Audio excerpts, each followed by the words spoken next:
Olá, seja bem-vindo ao canal Reflexões e Caminho.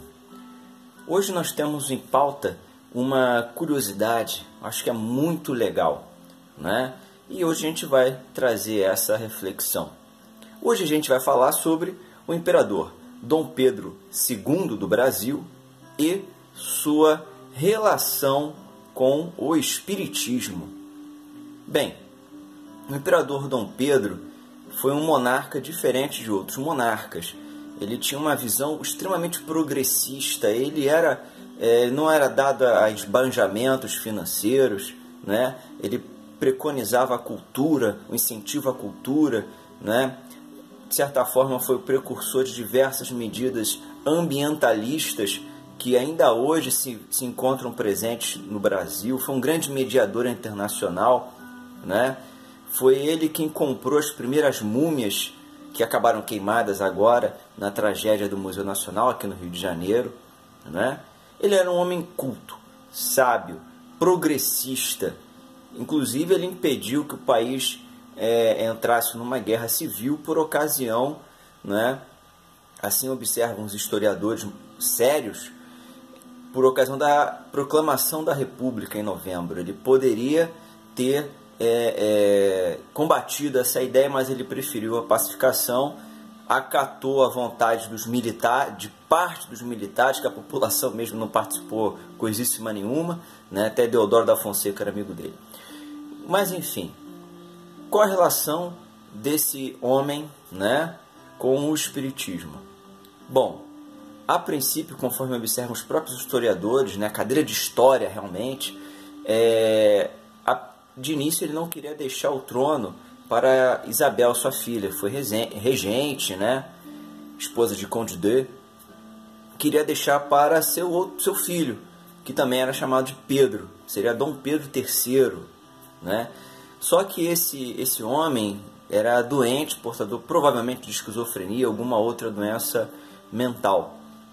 E Dom Pedro II chegou a acompanhar o início do movimento espírita, na França ainda. Ele chegou a trocar correspondências com Allan Kardec, né, a respeito do filho, a respeito de algumas dúvidas, né, e os esclarecimentos que o codificador passou ao então monarca, né, chamado também de o Magnânimo, Dom Pedro o Magnânimo, né, ajudou bastante na lida com aquele filho doente, né? Infelizmente, esse filho doente, que seria Dom Pedro III, encerra os seus dias no manicômio pelo desconhecimento da época, pelas crises. A família imperial ela é exilada e Dom Pedro se recusa a receber uma pensão do governo ditatorial, né? A República começa com uma ditadura e assim permanece por algum tempo. Então a gente tem um histórico, para quem gosta de estudar história, o Brasil tem um histórico de ditaduras muito maior do que se fala. A gente lembra mais da ditadura dos militares, mas esquece dos militares aqui do século XX, perfeito? Mas existiram mais outras ditaduras. A República começa com a ditadura. Mas enfim, estamos falando de espiritismo e o imperador Dom Pedro II.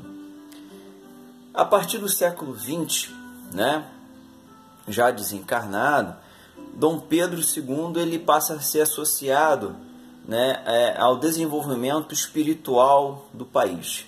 Existem algumas psicografias realizadas por Chico Xavier nesse sentido, né, onde ele seria inclusive aquele centurião há 2000 anos atrás que deu o golpe final em Jesus na cruz, né? Seria o lendário Longinos, né? Ou Longino, enfim, o centurião que deu o golpe de lança, né, na região torácica de Jesus para abreviar o seu sofrimento, né? Que teria caído até sangue nos olhos de Longinos, curando alguma enfermidade na visão que ele poderia ter.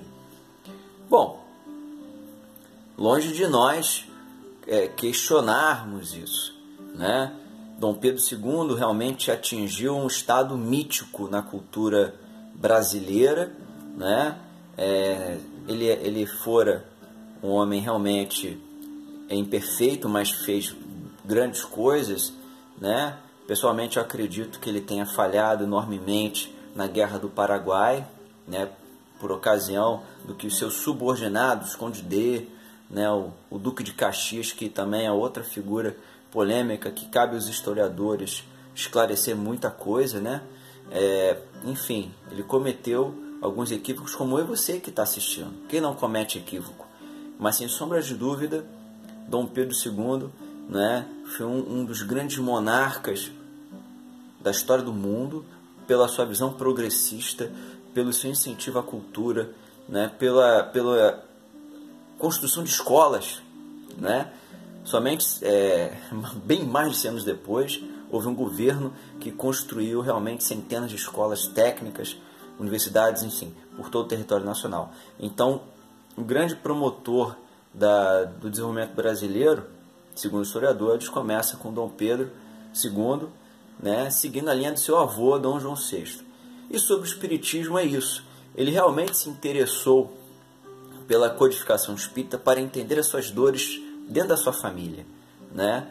Sabe-se que ele realmente tinha uma conduta moral que se aproxima em muito dos postulados espíritas. E sobre ele ter sido longino ou não, cabe uma pesquisa. Cabe realmente consultar a outros guias e mentores para ver se eles ratificam as mensagens recebidas por Chico Xavier, por exemplo. Por ocasião do incêndio ao Museu Nacional, circulou, né, uma mensagem que a princípio ela foi sem autor, depois ela foi atribuída ao estimado e respeitado Carlos Bacelli, dizendo, né, que o espírito de Dom Pedro, né, exortado por Jesus, foi ao museu resgatar, né, os espíritos das obras que estavam lá, dos dinossauros, das múmias, se despedindo emocionadamente, né, daqueles companheiros de tantas jornadas, de tanta descoberta científica.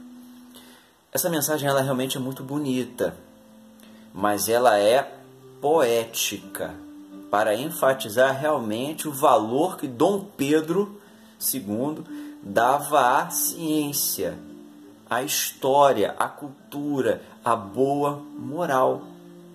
A gente sabe que os espíritos dos dinossauros se foram há bastante tempo, certamente das múmias, né, dos insetos, fala em trecho dessa mensagem, fala dos insetos, dos espíritos dos insetos. É uma mensagem muito bonita, mas ela é poética. Por quê? Ela, em tese, ela fere os fundamentos básicos que encontramos na própria codificação.